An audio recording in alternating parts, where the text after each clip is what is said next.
Hi everybody, I'm Igor Smirnov. Here is the lesson, the most common mistake. As a chess teacher, I analyze my pupils' games regularly. Of course, I analyze games of other players as well. That's why I can tell you that there are a few most common mistakes which most of players make often. So in this lesson, I'm going to tell you what the most common mistake is. Well, to be honest, I'm not totally sure whether it's the most common mistake or not, but it's definitely one of them. Let me give you a little task. It's White's turn here. Please think about it for a moment. What would you do here as White?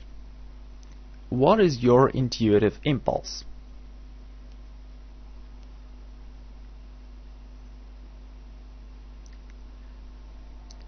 Okay, Black is obviously threatening to take the h2 pawn. It looks frightful and most players would take the g4 knight quickly. Usually we even don't think about moves like that too much and make them automatically. In this game, White really played knight takes g4, and after bishop takes g4, the position became equal. At the end, White even lost the game. Now I'll tell you one very important thing, and I want you to remember it very well. To take is a mistake. There is a bit of rhyme here actually, so I hope you remember it better. I don't know why, but most chess players like to take very much. They do it automatically every time it is possible. However, most often, to take is a mistake. When you take something by yourself, you usually help your opponent to be more active. An opposite rule is fair as well. When your opponent takes something, he helps you to increase your activity. Let's go back to the starting position of our example. When White takes knight takes g4, White helps Black to develop his bishop. So White is not only wasting time, but is helping the opponent. Okay, now we have decided White should do something else here. If you start thinking about it, you will easily find other options. First, White can keep the tension playing bishop f4. Now if Black takes an e5, knight takes e5, it helps White to activate his bishop. Bishop takes. By the way, it's important to note that the Black's bishop is still on the c8. Thus, this variation is much better for White than an immediate capture on g4. Secondly, White has the counter-attacking move knight f3, protecting the h2 pawn and attacking the queen. Again, White is avoiding an exchange and is keeping the tension. After queen h5, which is forced, and bishop f4, White has a huge advantage. For example, if Black does something simple like bishop e6 or anything else, then after h3, knight f6 and knight e5, White is just winning because the queen is trapped. If Black goes to the h4, White will go bishop g5. If Black goes on the f5, White can respond g4. This example is very instructive. If White takes, the position becomes equal. If White doesn't take, he is nearly winning. Here is another example, and it's certainly a White's turn. Okay, what should White do here? I hope it's simple for you now. The main thing is that White should not take.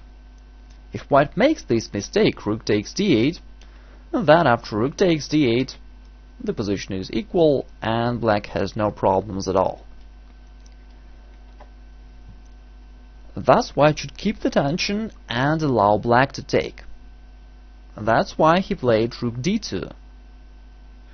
It's quite demonstrative that White got a winning position just after the next few moves. Black took, White with the queen. Now White is controlling the open file. c4, f4, then queen takes d4, putting the queen on the very active square, and then after rook c8 and g4, white has a decisive positional advantage because of his strong attack on the king side and in the center. He can push either f5 or e5, and black has no real counterplay. White won this game pretty soon. Okay, let's look at more difficult example. It is white's turn here. And here is definitely time for an exchange, isn't it? It seems like white can't avoid the exchange. However, we shouldn't forget that to take is a mistake. So even if you are going to trade the knights, it's better to play f3 than to take by yourself with knight takes e4. Secondly, if you think deeper about the position, you will realize that black really wants to exchange his e4 knight. This knight has no other options and no available squares to go to.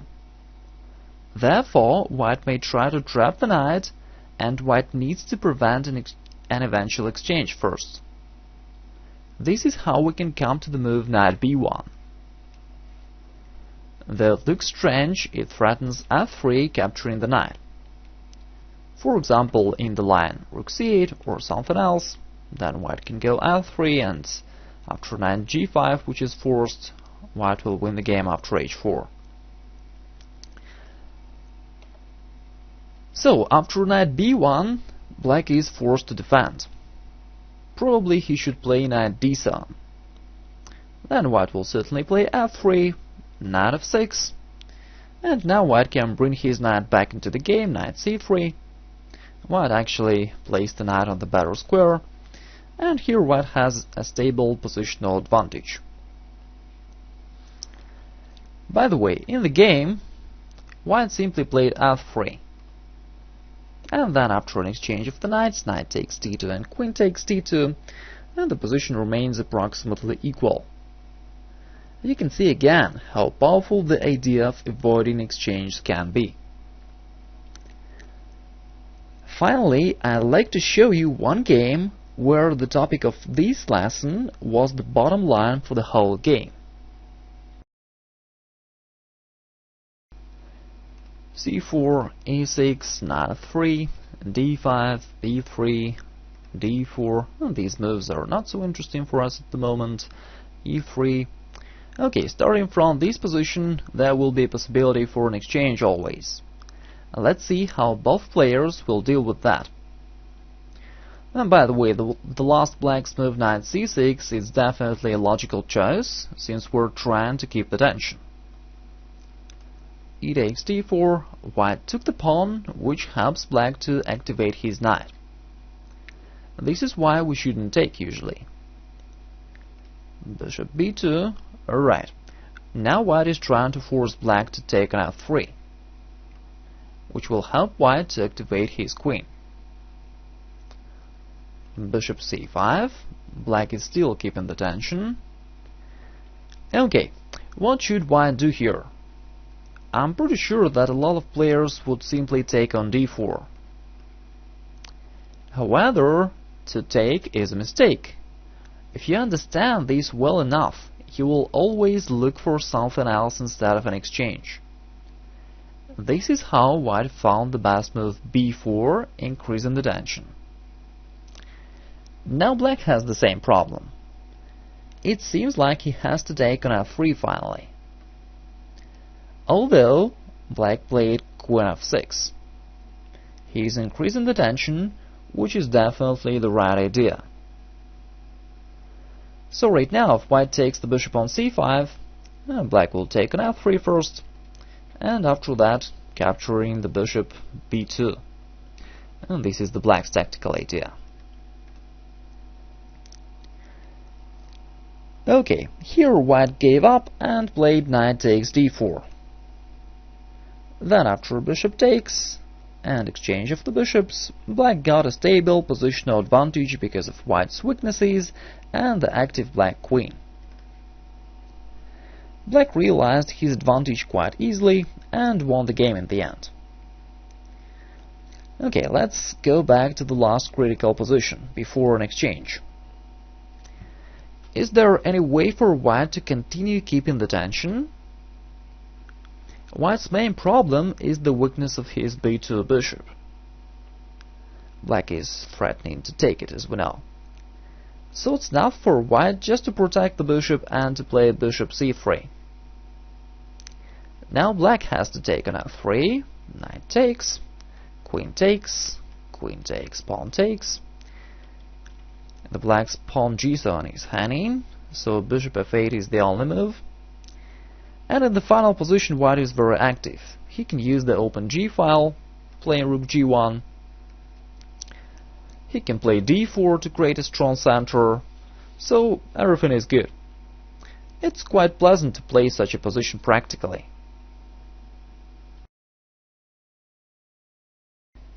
You can see that the simple rule to take is a mistake has the great value.